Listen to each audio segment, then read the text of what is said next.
Bring it on. Hello, everyone. It's Shane Kanto, your Wasteland Reviewer, and welcome to Lost in the Wasteland, my weekly interview show where I get to learn a little bit more about somebody else's perspective on movies. And my friend Adam here is back again for his second movie interview, and we're going to be talking about the Shawshank Redemption. Adam, thank you so much for coming on. Yeah, again, thanks for having me. Always a pleasure. And we just recorded right before this, so this is deja vu for him. But please shamelessly plug whatever you like to shamelessly plug before we get into talking about the film. As always, yeah, best place to see what I'm up to and my thoughts on film is my Letterboxd account. So it's at Kerbroder, Kerbroder. Always writing my thoughts after I watch anything. So yeah. And if you haven't gotten a letterbox and you love movies, what the hell are you waiting for? And I don't even get paid by Letterbox, so there you go. But we're here to talk about 1994 Best Picture nominee, The Shawshank Redemption, the owner of a 9.3 on IMDb. Oh, yeah. Ridiculous. And says a lot. Yep, directed by Frank Darabont, the greatest Stephen King director of all time. And this is adapted from Stephen King's novella, Rita Hayworth and the Shawshank Redemption, which was part of his different seasons collection, along with The Body, which also became a film, Stand By Me. And this film is starring Tim Robbins as Andy Dufresne, who is a man who is sent away to Shawshank Prison, where he meets Ellis Boyd Redding, a.k.a. Red, played by Morgan Freeman, who, just like the most perfect narration in the history of cinema, and about Andy's time at Shawshank Prison, starring Tim Robbins, Morgan Freeman, Bob Gooden, William Sadler, Clancy Brown, and then James Whitmore, and a few other recognizable character actors along the way. Now, my first question, which obviously this is a nice way to segue into this conversation, is why did you want to talk about the Shawshank Redemption? Well, normally when we do our Lost in the Wasteland, so Welcome to the Wasteland show, I nominate a classic movie for us to talk about. Yep. Just to do a two birds with one stone type of thing. And I was thinking, what movie haven't I watched in a while that I love? And Shawshank Redemption was on my list, and so it gave me a great excuse to watch it. And honestly, it's a Shawshank Redemption. It's an ageless classic that I think hopefully if you're watching this that you've seen the movie. If not, then please hurry and watch it, and then maybe come back to this. Yeah. go do that first, and then come back and listen to what we have to say about it. Yeah. Which I know I should have mentioned these before as well. This is also composed by James Newman and Thomas Newman, which beautiful score. And of course, it was shot by Roger Deakins. So, who GOAT. And nobody will tell me otherwise. The John Williams of cinematography. There you go. Only took him 13 nominations to actually win one. And now he's up to 16, I think. He won back-to-back for Blade Runner and Dunkirk. And then he got nominated again this year for Fire of Light, which it's a beautiful film. Not everything worked, but Deakins did. So... yeah, still haven't seen that. Yeah, Olivia Colman and Roger Deakins showed up to play. Because what you expect, that's kind of like a given. But yeah, so this is a film that apparently didn't really get the attention it really deserved upon initial release. Obviously was recognized by the Academy, and which I'm saving this discussion for the very end, but is part of one of the biggest what should have won conversations for Best Picture, because 1994 was a stacked year for Best Picture. It was. But now, After 30 years, which next year, this is going to have a 30th anniversary, and I would love to see this in the theater. Them throwing that back out in cinemas. Why do you feel like this film is still significant 3 decades later?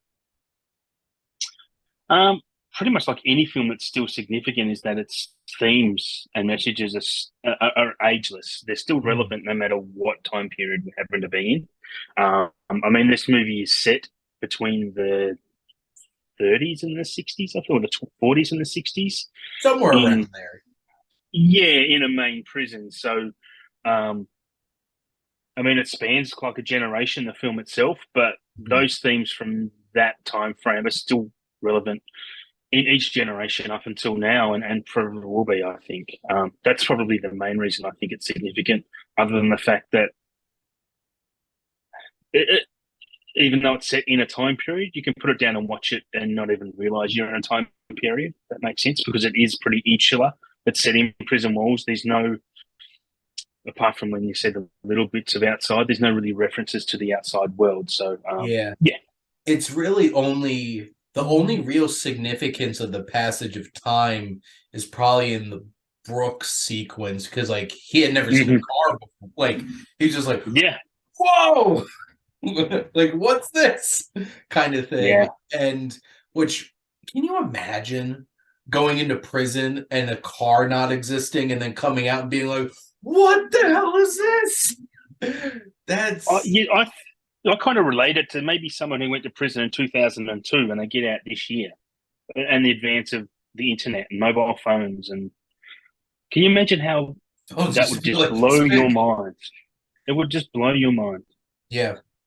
And this film, like we'll talk about that sequence, but captures a Hmm. lot of that. And I know especially in America, the prison system is something that is still a really like big topic of discussion, and like criminal justice reform is at the forefront. Like I just watched a documentary earlier this week called The First Step about trying to reform our prison system, and Mhm. like just this film like showing, and especially Red's arc about like what's it really mean to be reformed, because Yeah, he's getting them rejections, and yeah. then what's it take to finally get out of there. But now there's so many Stephen King adaptations that like crash and burn and fall Yeah. flat on their face. And I think it's, well, I won't lead any more questions, but why do you feel like this adaptation works so well?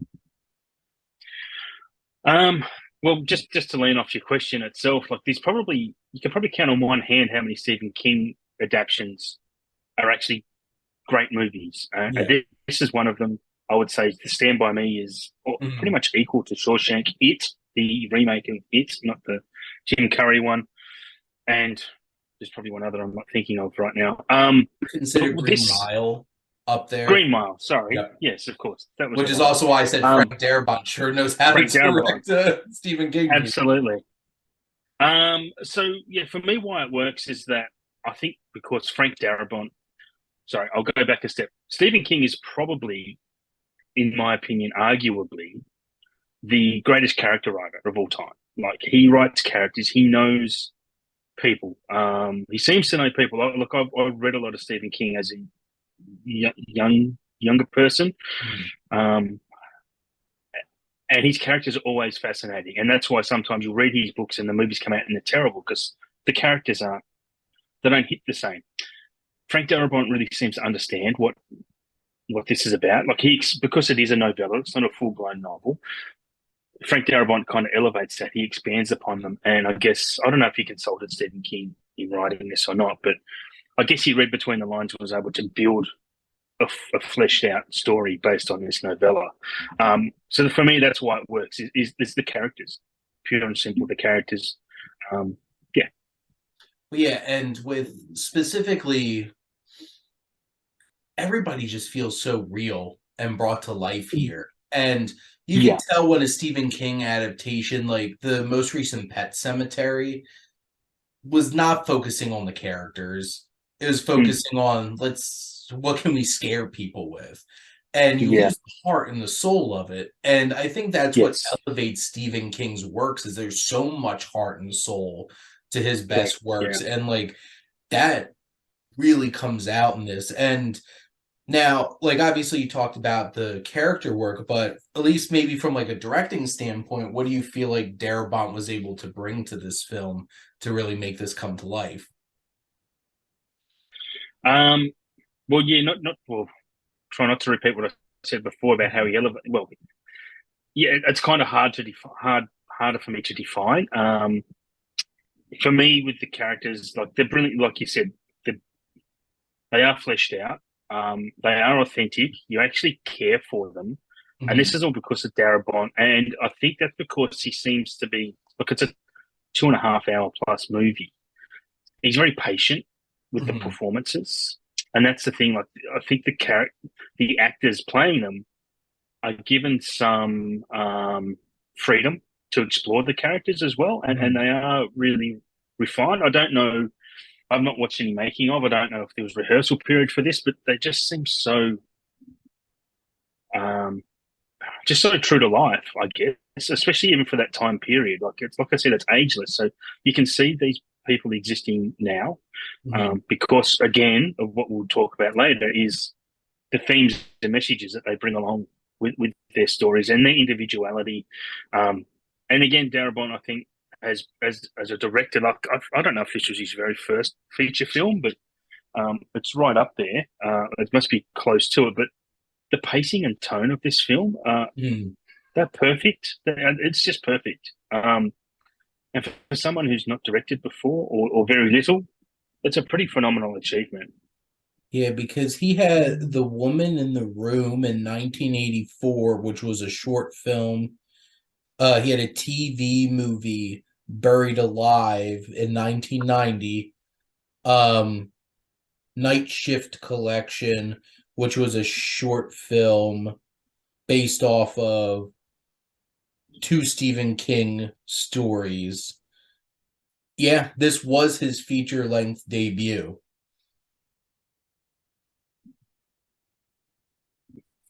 But yeah, taking a look at this, like this was his feature length debut, and then he had Green Mile 5 years later. He doesn't have a Mm, ton of directorial credits. He did The Majestic with Jim Carrey in it, and then he directed the one episode of The Shield, The Mist. So like his third Stephen yes. King adaptation, Yeah. and then he directed the pilot of The Walking Dead. Yep. So like, Yeah. He was the showrunner, I think, for that entire first season until they sacked him. And The Walking Dead was a fantastic show, especially in that first season. Why they got rid of Frank Darabont was crazy. stupid. Yeah. Blatantly stupid. Yeah. But just the tone and the like you said, the tone and the pace of this. This is a official run time's 2 hours and 22 minutes.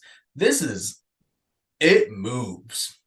It And does. It really and the does. thing is, and it's not rushing. It just knows No. exactly how to go about doing this.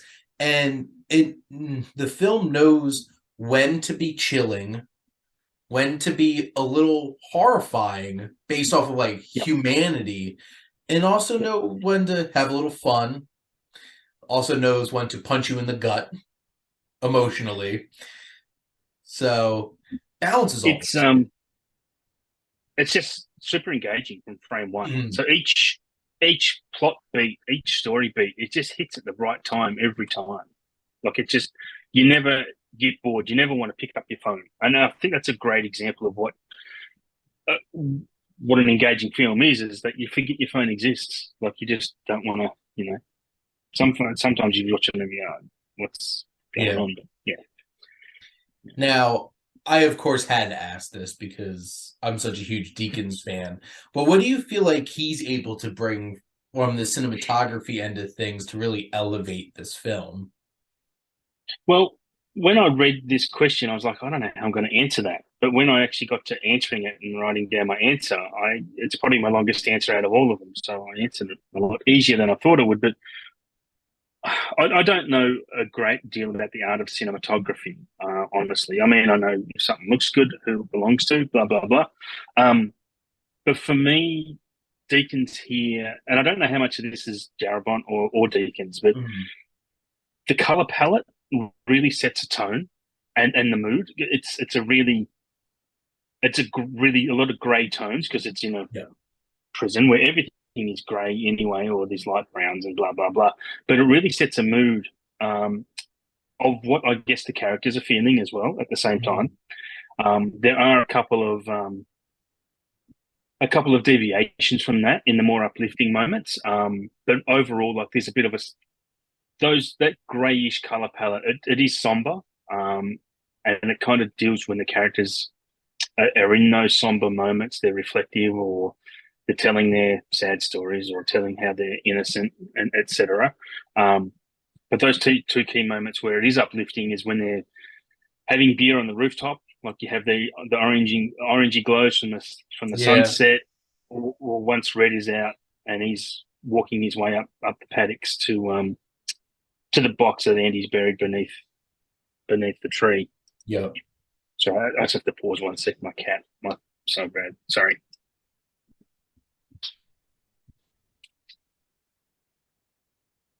But yeah, so we were talking about with, you know, the cinematography with the film. I know some of the things that really stick out to me about the film is there's just so many really memorable shots. Like the shot of like the hole and then like looking inside it at that moment, perfectly Yep. framed. The most iconic shot of the whole entire film of like the shot looking down at Andy in the Yes. rain. Just you Thank mentioned you. so much about like the color palette and the richness and all that Deakins is able to bring with that, which, also the lighting is a lot of the time in the film. There's some good use of darkness, especially because some of the most important scenes earlier on in the film is like the prison at night. And Yeah. those scenes are really impactful with like the shadow and stuff like that. And it just there's so many things that Deakins is, along with collaborating with Darabont's, able to bring visually to this film that's just so striking and interesting. Mm. Yeah. Absolutely. Now, we've been kind of circling around these, but what do you feel like are some of the most important standout themes from the film? Um. Yeah. There are look, quite a few. But again, it's one of those films that attract me as something that's thematically rich, right? A big one for me in this one is brotherhood. Yeah. These guys are all in the same boat together. They're all innocent, They all have that little joke. So they're Didn't all, do yeah, didn't it. do it, didn't do it. But apart from that, it's um, also plays a lot into coping with the hand that you've been dealt and having remorse and regret for what you Mhm. have done in your past. How you grow from those mistakes. Um, but again, I think that, yeah, along with brotherhood, the biggest theme is hope, and that hope is never lost. Like you shouldn't, or you should never lose hope. Yeah. Um, yeah, yeah, they're just yeah on the surface level they are the big ones, absolutely. I don't think this film would work if you didn't have the hope. And I No, feel like I think that's an underappreciated thing about a lot of Stephen King stories mhm, is mhm. that his stories aren't just about being bleak and horrifying.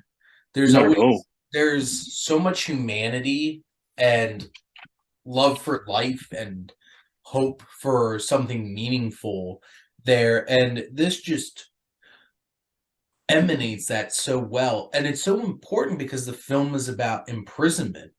And Yeah, how are you supposed to survive in there if there isn't that hope?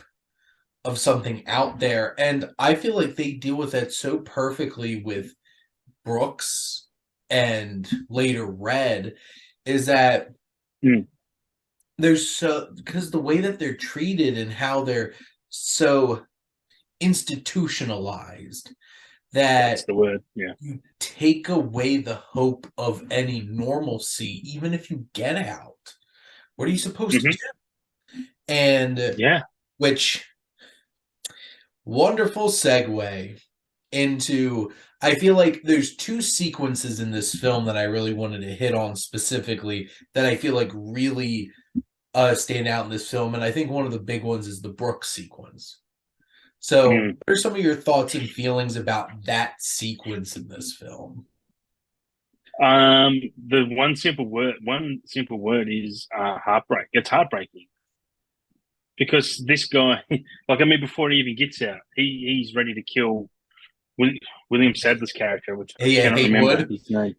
He's just like, Haywood, yeah, just yeah, stab him. yeah. But when he is out, like he's packing bags at a grocery store. He's not. Oh, he's never going to live a great life. He's however old he is. He's probably in his 80s by the looks of him, at least 70s by that stage. He's living in a halfway house for ex criminals. Like Mhm, it's no life. Like he obviously he did have a better life in prison. He was someone.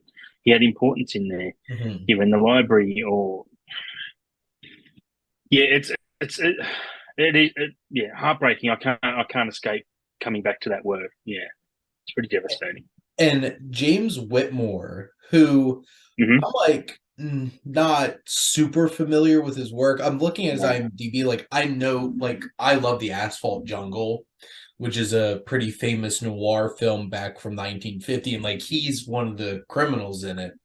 But like Okay. he is so great in this movie, Yeah, he and really is. he's so empathetic, and we care about Brooks so much because like I they introduce him in such a perfect way to earlier in the film where he's just like seems like a crazy old man because he's just like to Andy, can I Yeah. have that? The little Are maggot. you going to eat that? Yeah. You eat that.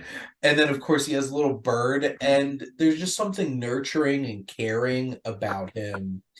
And he's like that warm older presence for all the prisoners, and you take that all away when he leaves prison and he just is not Hmm. prepared for the world, and like No.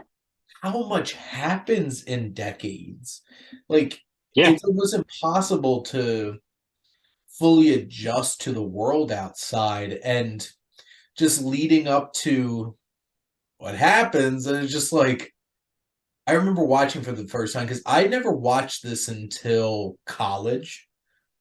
And it was for some reason this just wasn't like a I don't know if like my mom had never really been big into it because a lot of the movies that I saw for the first time growing up that weren't new movies were either things that like my mom showed me or my grandpa showed me. And Hmm. like my grandpa showed me things like The Great Escape and Patton and stuff like that because like and also made me watch The Godfather when I was 10. Um because it's my culture. And then like my mom was always super into like action movies and stuff like that. And Shawshank just does wasn't a movie that we really watched in my household, so I never watched it. But it was my childhood best friend's favorite film, and he showed me it when we were in college. And I'm like, how did I not like seek this out before? Because I watched it, I'm like, this is perfect movie. Like, Yeah. and Yeah. this scene is one of the most emotional moments in the whole entire film that's just like gut punch, and you're just like, Yeah. oh, it gets you. Yeah.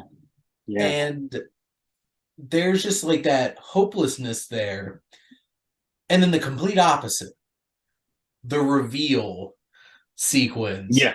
which Hmm. thoughts? I think we can talk about it honestly. Yeah. Thoughts. I kind of remember the first time. I can't remember where it was when the first time I watched it. Because this obviously you said it came out in '94. It was probably a few years later I saw it. Um, yeah, it blew me away. Look, because I think I saw the film, then I went back and read the book, the novella. Um, because it's just complete. Um, it is a proper reveal. I can't find my words, sorry, because you go, well, how the hell has he gotten that? And I kind of vaguely remember thinking, it's Stephen King. Is there some kind of magic at play here? Is there some type of supernatural thing? Then no, it's just as simple as digging a hole behind the bloody poster and digging through to the sewage system. And it's just so, I don't know. It's really like one of those things, kind of like the twist at the end of The Sixth Sense. Like, it's like, holy shit, wow, that was that easy, and then all the pieces come together. Yeah. Or maybe even like The Usual Suspects. It's like, oh, that's why he's got the rock hammer. That's why he's disguising the thing. You don't, through the film, you don't notice him dumping the rocks out from his pants when he's out in the yard because they don't show it. Like a great escape, just walking around the yard, and just like flipping around his pants. And yeah, and in hindsight, it all makes so much sense. Absolutely, and yeah. I don't think he ever had. Well, he never had the original intention of doing this. It's when he was carving his name and it broke into the wall, and you're just like, it was serendipitous. That's what it was. Like, you're just like, And he's a smart man. He's smart. He's determined, and he's relentless. The commitment to slowly, literally chipping away all of that time, and then and that's why he crawled his way 500 yards of shit. Yeah. And obvious, I think it was for the best that they just called the film The Shawshank Redemption, but the actual story, Rita Hayworth and The Shawshank Redemption, it means so much because it's those posters in it the whole entire time. And that moment when the warden chucks the stone and you hear and you're just like, and they're all like, and then the rip, and then the whole one, you're just like, he did it. And then the whole it goes back and shows you how he did it. It's because it's such, you don't see it coming because it's such an innocuous plot point or innocuous scene in the movie. Is like, can you get me this poster? Can you get me Rita Hayworth? It'll be a few weeks, and then he's in the hole for a month, and then you don't really think about it. You just don't think about it until you hear that rattle in the wall, and again, it's like, oh my god, yeah, it's really good. That's just great writing. Just the little plans. But it leads to such a satisfying payoff too. Like, because he's embezzled all this money for this, who we haven't gotten even talking about the warden yet, who is played superbly by Bob Gunn. Like, it's just one of the greatest antagonists in movie history because it's remarkable how well he gets you to despise this person. Like, you just hate him for every ounce of his being. And that payoff with Andy, crap. I'm probably jumping ahead, but it's all good. Just that payoff, just when he goes to the bank and he collects the money because he's invented this guy from thin air. It's just joyous. It's so delightful. He's finally getting everything coming back to him that he deserves. It took me going to prison to become a criminal. Yeah. Yep. And that's the thing. Andy did what he needed to do. Yeah. Because he shouldn't have been there. He's like, you screw me over, I'll screw you back harder. That's basically his attitude. He just Uno reversed him like, bam! And just got him bad.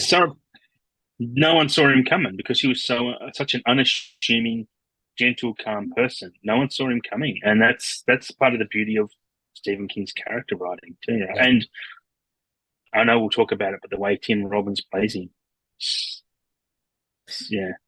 just I didn't think much of Andy Dufresne when he walked into Shawshank prison. A stiff wind looked like it could knock him over.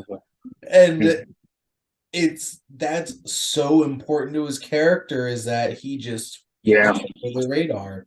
And Yep. I was just throwing out one of my favorite pieces of the narration.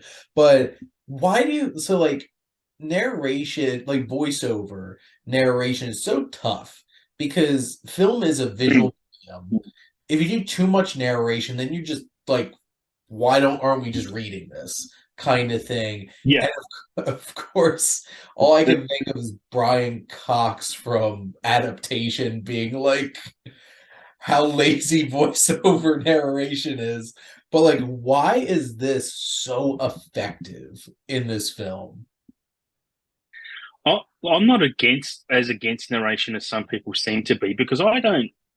I've never given it much thought, honestly, Mhm. until I saw your question, and I have a bad example of narration, which I actually watched The Hateful Eight again last night, and there's a part in the third act ish when Quentin Tarantino himself is narrating a bit towards the end, and it just didn't work because you actually got me thinking about narration because of this question, and then for this it does work, and I Somebody think poisoned the coffee. It's just like, my God, if you're gonna get somebody to narrate this, don't use you. You're bad. yeah, You're bad at yeah, this. But like yeah. that, Well, I mean, and you're right, that did not need narration over it at all. no, no. No. That's just that took some points off for the Hateful Eight, but I still love the film. Anyway, why it works in Shawshank, I think most of the credit has to go to Morgan Freeman purely for his voice, honestly, Yep. because it's so because it also suits the tone of the movie. It's so calm and relaxing. I mean, this is a film about people in prison, guys in prison, but it's still a calm and relaxing film. I mean, there's a couple of scenes here and there that you Boggs. know yeah, but yeah, I can't even remember the group that they call them. The what do they call them? The girls, the women, the Oh, females. What do they call them? I Sorry. I'm blanking on the same thing you are at this Yeah, I exact know. time. Because, but But they're such. I mean, it's again how good Frank Darabont is in the fact that how much you hate these people. I mean, you should hate them for what they're actually doing, but you really despise them. You want to see them hurt. And again another one of those payoffs, and that's what the film gives you is these sprinkled payoffs when Boggs gets back into the jail cell and they beat the hell out of him. He'll never walk again. He never walked again. So, Hadley scary. Clancy yeah, Brown's character in this, like he absolutely. messes some people up. Yeah, And yeah. I'm still trying to see the Pray to sisters. God, the sisters. Yeah, Yep, pray to God and Sonny Jesus. I love. There's a couple of great lines yep. that Clancy Brown gives. Yeah.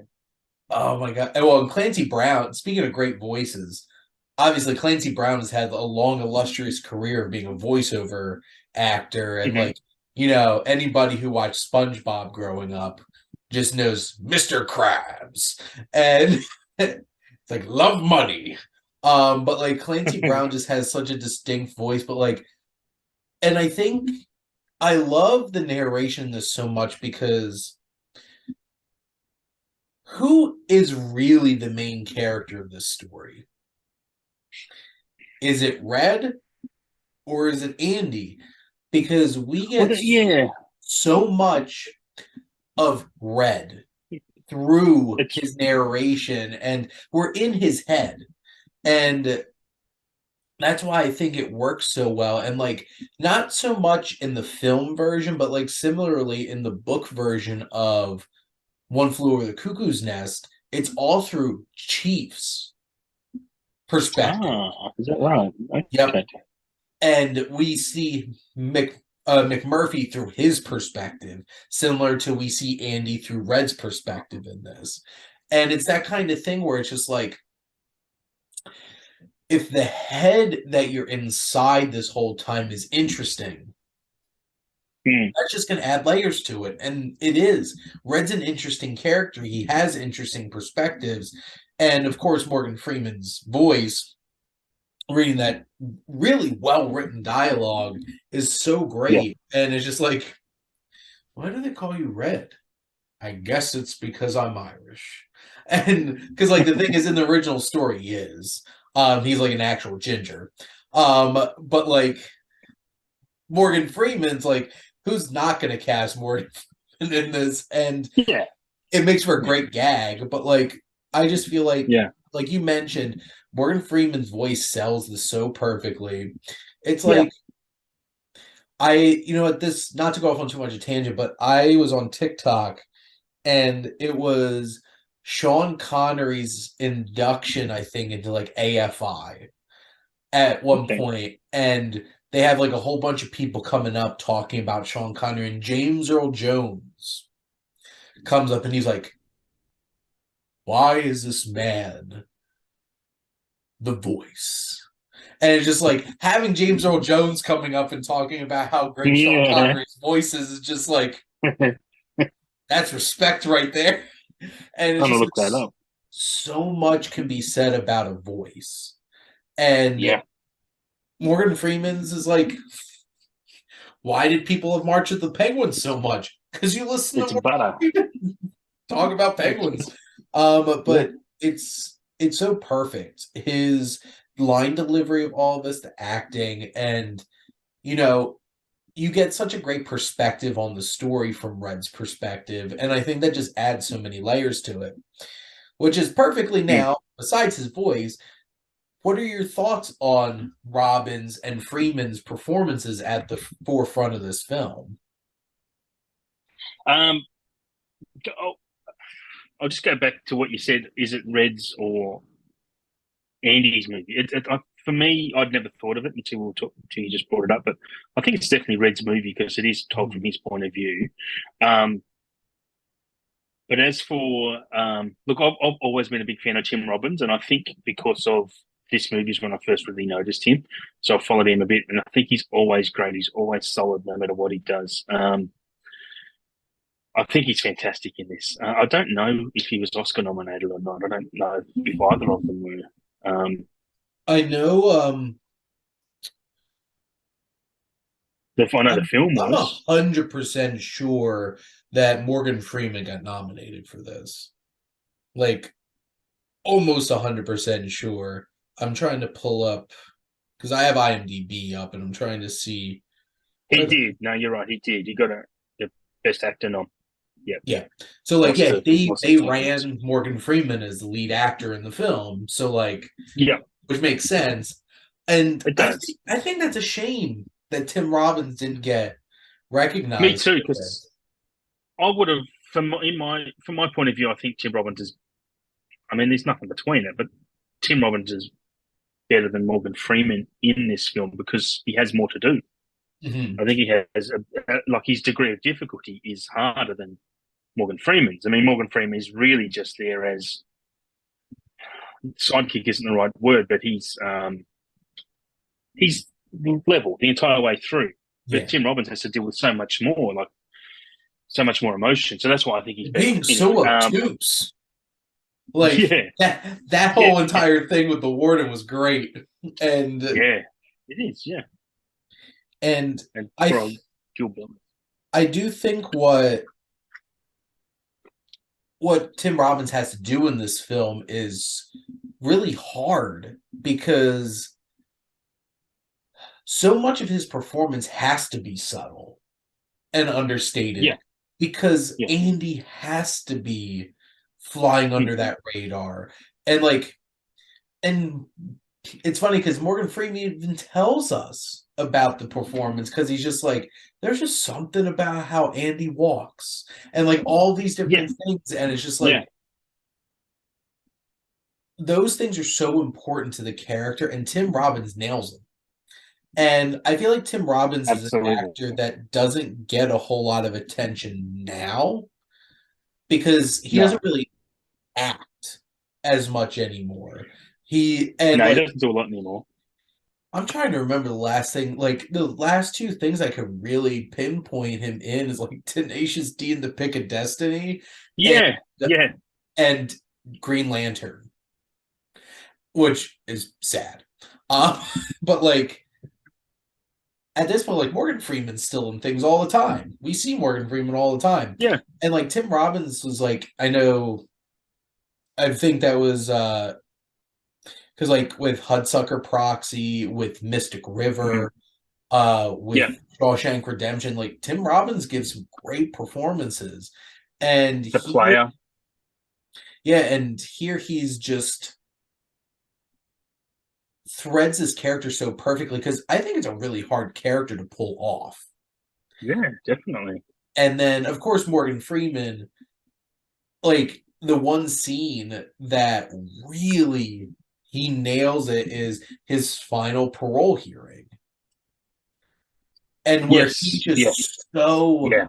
matter of Yeah. fact about it and Yeah. decisive, and you're just like, well, you're getting out, bam. Just like, Yeah. You yeah, know it's going to happen, right? Yeah. yeah, I and think, honestly, though, I think by that point, the whole message there is that they're institutionalized. They're retiring them. We need to make room for younger prisoners, kind of thing. So it's like being retired from a workplace. You're out in the world now. We don't need you. You're too old to be. You're too old to be a danger to society. I think which that's part of the message. which I think this was an idea that popped in my head as we've been talking is I think Andy Dufresne would make a great warden of a prison Wow. because I think he would make a prison that actually reforms people Yeah. Yeah. because he That's the does thing. the Yes. everything that he does in his time there that he Yep. builds I think is what prison reform's supposed to be because like Prison is supposed to be about rehabilitation, not about yeah punishment, really. Yeah. like You're right. He does that. He helps people get their GEDs. He gets them to read, and yeah, 100% true. like I legitimately think that he probably would make a great warden of an actual prison, like Yeah. rehabbing people, getting them back ready for society and stuff like that. And like Mm. I just thought that was an interesting thought that popped in my head was you talking about this. I'm like, you know what? He would make such a like a legitimately good warden, unlike the piece of crap that ran Shawshank Prison. Yeah. Yeah. Segueing into who are some of those supporting players that really stood out for you? Um. Look, I've always been a big fan of William Sadler. I love what he does. He's in a movie. He's in a Tales from the Crypt movie called Demon Knight, which I don't know if you've ever seen, but it's so much fun. Mm-hmm. Check it out because he's awesome in that, and Billy Zane's in it too. And Billy Zane's just over the top, brilliant villain. It's not a great movie, but geez, it's fun. Uh, Um, so I love William Sadler in this. I think he's really good. Alexander Dumbass. Um, Bob Gunton as the warden is so damn good because you just legitimately hate this guy. And Clancy Brown. I mean, they're the three keys for me. Clancy Brown is a scary mofo. He's a scary asshole, right? Especially on that roof when you think he's going to chuck Andy over. And just the way his voice, the authority in his voice and the way he yeah. talks to these guys, like, he's brilliant. Why, Which it's weird that he hasn't gotten more roles of prominent roles actually in his career I either. think I think it was his niche finding like voice acting stuff that I think Mm. kind of because like if I'm not mistaken, he's Cortex in all the Crash Bandicoot games. He's been in Oh, so many things yeah, and yeah. like he's even popping up in John Wick Chapter 4. Oh, Here for real? Okay. there's like one shot of him in the first trailer that came out, but Okay. I'm just scrolling through like he was in Dexter. Yep. I think the revival. I actually have a funny He's in story. so many cartoons. I have a funny story about Clancy Brown because I remember going to see Thor Ragnarok with my brother and my other brother John, our family friend. We My brother and him have been best friends since like middle school. And John's a big like we're all big video game players and stuff like that. And like he's a huge Clancy Brown fan. And when we're sitting at the Yeah. beginning of Thor Ragnarok and Surtur, the fire demon, captures Thor, and it's Clancy Brown. and Right. he just starts talking, and John's just like, "Oh my God, it's Clancy Brown!" Like in the middle of the theater. John's a movie talker, so like he'll just like Right. things out in the middle of the theater, and that's one of my funniest moments in a theater experience was him just like, "Oh my God!" But like that's the thing, Clancy Brown, like it's interesting because I guess it's like probably 6 or 7 years before this. He was the Kurgan in Highlander. He like Okay. he's the main villain in Highlander, and Right. so it's interesting seeing him in like he just. I think his voice lends himself to villains because he's like it's like Mm. this deep, Yeah. intimidating voice, and like he also is not a small guy. He's a pretty big dude, It's a and big gig. Yeah. Yeah. and I feel like some other ones like I like Gil Bellows as Tommy. I think he Yeah. does a nice job in this. Mark Ralston, piece of crap, as Boggs. He's just Oh. so creepy. Yeah. And then of course James Whitmore, who I think his Uh, performances Brooks is so great. it Now really is. Yeah. I feel like I was going to ask why does this film hit so well, but I feel like we've talked so much about so much of this film. Is there anything else Mm. you wanted to add about that, or do you feel like we've kind of? Um. Yeah. I think we've covered. I'm just going to look at my notes pretty quickly. Yeah. No, I think we have covered everything we probably should cover. Because I, then, I, or go ahead. sorry, there was one theme I probably missed out on that I have Mhm. noted in one. Is that yeah, one of those is it's about justice as well, hope and justice, because ultimately the warden gets his self justice, and then Andy gets his justice because he's free, and then he's free to live his life the way he should have always lived it. Yeah, I think yeah, justice is a big theme. Um, yeah, that's all. This whole situation was anti-analytical person propaganda. Just because he's an Yeah, account doesn't make him a murderer. yeah, Because they're like, he's cold. He definitely did it. I'm like, yeah, being an analytical person doesn't make you a murderer. yeah, And absolutely. which the thing is, like, Andy didn't do it. Like everybody else jokes around, like I was innocent. No, Yeah, Andy didn't do it, and that's like the biggest thing. He wasn't lying. He didn't their do it. reaction to that was yeah, amazing.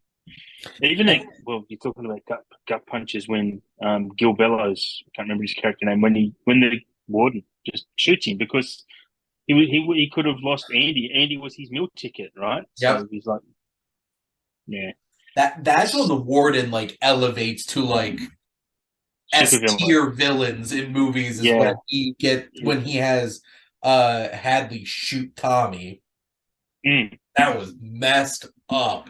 And that yep, whole scene is so perfectly shot with the lighting and yeah, everything. yeah. That's some really like extra great Deacon's work there. But the last question I had, oh, Hmm. Forrest Gump, Pulp Fiction, Shawshank Redemption, which also not even taking into account like Quiz Show's a great movie, and I Mm-hmm. love Four Weddings and a Funeral, which Yep. good for that movie getting nominated for Best Picture, In because that comedies year, yeah. don't get enough love like that. No, you're But right. like this was a stacked year for Best Picture. What should have won? Interestingly, when I had a look at my all-time top 20 list, at number 11, I have Shawshank Redemption. At number 12, I have Pulp Fiction. None of the other three ever made the show. Yeah. No, I don't think any other three are even in my top 100. So it's a coin toss between those two, in my opinion. I think for both very different movies, so it's a draw for me, honestly, between those two because I love Pulp Fiction. I think it's a masterpiece. Mhm. Shawshank Redemption is ageless. and so brilliant in so many other ways. I honestly cannot choose or would not choose between either of those two. I'd be happy. All I know is Forrest Gump shouldn't have won it, and I think 1994 is a great reason why we should consider the Oscars being delayed 3 to 5 years before the awards are given.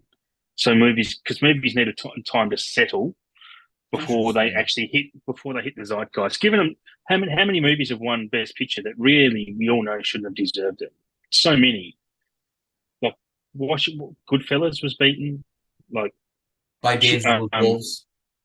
Shawshank Redemption was beaten by Shakespeare in Love. It's not Shawshank, bloody Saving Private Saving Private Ryan. Ryan.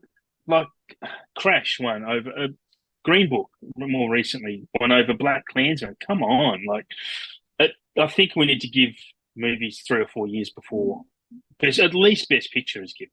What's interesting is for the great. It's interesting to think from a cultural standpoint which one of these films has the largest general impact. And not gonna lie, I kind of I think think Pulp Forrest Fiction. Gump's still up there for like generally like what stands out in our culture. It's just Really? I think Okay. I think it's a generational thing. Like if you were gonna Yeah. ask like somebody in their 20s, 30s or so, they're definitely gonna say Pulp Fiction. But like I think Forrest Gump is still such a big, significant piece of pop culture, but I don't Yeah. like. I don't disagree. I definitely think it's the weakest of the three films, and I think the challenging thing between Shawshank and Pulp Fiction is Pulp Fiction changed film. Yes, absolutely. Yes. I think the Shawshank Redemption is perfection of Yes. a classic style of filmmaking. Yeah. It's just like there's nothing that I would say about Shawshank Redemption that sticks out as like this needs to be improved upon. Like this is a pitch perfect film, and It it's is. Yeah. it's a Darabont brings a very classic style of filmmaking that I feel like it kind of reminds me of like the James Mangolds out there who make Mm. I think he makes films like traditional Hollywood type films. Like I watched Ford v Ferrari. I feel like that film could have came out in like the 70s and would Yeah. have felt right at home in terms of that. But like Pulp Fiction changed things. And It did. and it's hard because like what's more fun and a crazier ride is definitely Pulp Fiction. But what's gonna give you because like I don't know if I have an emotional deeply emotional journey watching Pulp Fiction. It's not like I deeply I think feel like the one point in that film that I really like feel is with Jules towards the end, which my God. I'm a big fan of Ed Wood. I'm a big fan Okay. of Martin Landau. Hmm. But how the F did you not give that to Samuel L. Jackson? Um, Yeah. and he's still butthurt about it. 30 years later, he's just like, why didn't I win my Oscar? And it's one of those kinds of things where it's just like It's like a legacy Oscar Shawshank for Martin Redemption, Landau. I feel from Yeah, start to you finish do. so Absolutely. much to feel about it. Yeah. And it's a tough decision. And like I think the easy pick now is Pulp Fiction. I feel like Yeah. with how much it's changed cinema and everything, but like Shawshank's just such a perfect film. And I can't believe like I can't imagine how like obviously Forrest Gump was like the feel good movie, but like Yes. That's the Hollywood ending. how did the Academy not pick Shawshank Redemption? Like And that's the thing. It's about marketing. And the Shawshank wasn't widely known, and mm, I think if you were lining up at a movie theater, actually, it's probably a good example comparing the title of the movie, Shawshank Redemption. It's like I'm not interested in saying that's a weird title. Like, what is that about? But you just wouldn't go see it, would you? Um, Without word of mouth. mm, Forrest Gump, and look, Shawshank. Who did it have in it that had kind of at the time, Tim Robbins is not a big name act. Wasn't a big name actor. Morgan Freeman certainly wasn't. He was in Driving Miss Daisy, maybe. Frank Darabont, no one had ever heard of him. Yeah. All everyone knew was based on a Stephen King book, and Stephen King movies are shit in general. So why would Yeah. you go and see it? And like at that point, Robert Zemeckis made Back to the Future. And Yeah, like that and was Tom Hanks, yeah, who Tom just Hanks. won an Oscar for Philadelphia Story. Of Philadelphia Story for Philadelphia. Yeah. Two very different movies. But like it's the kind of thing where it's like you're right. It was such an but what a stacked five movies there too. And there's even some other good like I even brought up Ed Wood. I really love Ed Wood. I think that's a great film too. I think I would argue it's one Legends of the of Tim Fall. Burton's best. I've And never seen it. Not seen it. it's such a wonderful love letter to Ed Wood Jr. in such an interesting and Tim Burton kind of way. Um, and that was at peak Tim Burton, was like Yeah, okay. late 80s into the early 90s. Yep. I feel like Forrest Gump, I love Forrest Gump, and I'll defend Forrest Gump. My wife hates Forrest Gump. Oh, Like, I like Forrest Gump. I like Forrest it. Gump. But But I like, can understand people hating it too. it's the kind of thing where it's just like, I It's don't think aged out. I wouldn't put it as the most egregious one of those because like I still No, love no, no. it. Like Yeah, I'm not putting up with like Crash, which like come now, and like yeah, Green Book, come yeah. now. It's going to be very interesting to see how Coda stands up because like Coda is a weird choice for me. how many people do you think is going to remember that Coda won last year? What's on Apple TV Plus? How many people have Apple TV Plus? Not many. Look, their You mean subscription the rates are Ted low. Lasso streaming service? Yeah, and shrinking. But that's the thing, though. Like, they don't have the numbers that anyone else does. I think Hulu or everyone has more than Apple TV. I'm pretty sure Like, it's Peacock probably has more subscribers now just because of WWE Network. yeah, yeah, probably. But that's the thing. Like, Coda, it was. I really like Coda, Yeah, but even I don't think it should have won Best Picture last year. No way. It's a weird thing the way Best Picture gets awarded. I think the It's past 2 years, I think Nomadland and Coda are kind of gonna like fade. yeah, Nomadland again. It's okay, but that's more about the cinematography and and the way it's directed. I don't think that film is that special.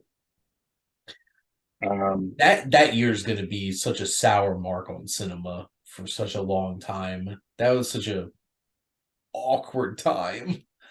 But this particular conversation is just gonna keep going on forever It will. because It will. Yeah. in the end of time, and when you look back, Pulp Fiction and Shawshank Redemption are definitely going to be more significant to the history of cinema than Forrest Gump. Well, they're also the two films that haven't aged the way that, like, Forrest Gump is an ageless movie, but it still feels aged because of those digital effects. Quiz Show hasn't. I watched Four Weddings and a Funeral in the last few months, and that has aged a lot, and a lot of that charm has lost. Like Hugh Grant, that is actually kind of annoying. Where that's kind of the movie that got him famous. Quiz Show is an ageless movie because of the time period setting, but they're the three that I would think would probably be better than Forrest Gump as best pictures. Mm-hmm. Best picture, actually, yeah. And that's how I would rank them. I don't know how I'd rank Pulp Fiction and Shawshank. It's literally a coin toss. Sophie's But then I'd Choice. yeah, yeah, pretty much. But Quiz Show would come after that. I appreciate this was a really good conversation about the Shawshank Redemption. An important thing is if you haven't seen Shawshank, what are you waiting for? Yeah. Go check it out. There's a reason why this has one of the, is this the highest rating on IMDb? I think it was. I don't know if it is. I don't know if Paddington's beat it or not, but I was actually looking for that on their Paddington website. 2? Look, I'm one of the rare ones. I like Paddington more than Paddington 2. Oh, here we go. Top 250 movies. Shawshank is number one. A Godfather, tied with The Godfather. So That's saying something. And that's also Yeah. saying because IMDb is a measurement of crowd pleasingness too. Like, Mhm. just works for people. I, And, I respect the IMDb rating much more than Rotten Tomatoes. Rotten Tomatoes is a joke, I think. I well, I think you have don't to like look it at at all. like the actual. Do you mean like apples to apples, like the audience ratings? Both. I think they're both because sometimes they can fluctuate so much between critics and audience. Like I just don't follow it. I mean, yeah, I pay no Well, credence to Rotten Tomatoes. I think the most important thing is if you're looking at the critics' ratings and stuff like that on Rotten Tomatoes, look at the actual score and not the tomato meter. Yeah. Because like they have an actual average Okay. score that you could look at, which is the actual average rating of the Um, film instead of like the proportion of fresh ratings that it got. Which, most people don't realize that like a 90% on Rotten Tomatoes just means that 90% of critics thought it was good enough to be fresh. yeah, that's right. Yeah. Let me guess before we sign off. A fun fact about IMDb's top 250. Mhm. Shawshank Redemption is number one. Pulp Fiction is number eight. Forrest Gump is number 11 in the all-time top 50. 250. Or all-time top 11 if you want to look at it that way. But that What says a it too, year right? in cinema. 1994, I know, right? Like that's crazy. Three movies from 1994 in the top 11. It's bonkers. And there's been at least, what, like, at least 120 something years of cinema.